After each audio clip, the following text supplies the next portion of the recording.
నమస్తే రోజాక.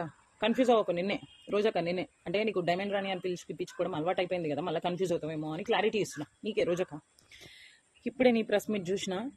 ఇది జగనన్న ప్రభుత్వంలో ఫస్ట్ సిద్ధాంతం ఆడవాళ్ళని రక్షించడమా? ఆ సిద్ధాంతం కూటమి ప్రభుత్వం ఫెయిల్ అయిందని మాట్లాడుతున్నావు నువ్వు. ఇదేనా మహిళలకి కాపాడే విధానం అని చెప్పి మాట్లాడుతున్నావు.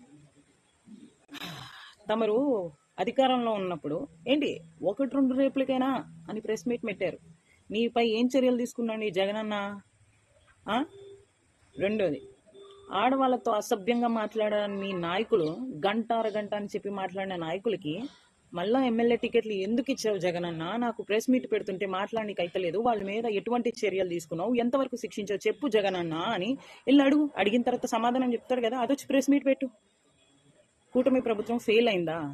మీ ప్రభుత్వంలో ఉన్న జరిగిన అరాచకాలు ఎన్నడూ కూడా జరగలేనన్ని జరిగినాయి మీ ప్రభుత్వంలో. కూటమి ప్రభుత్వం వచ్చాక లెక్కేసుకుందామా?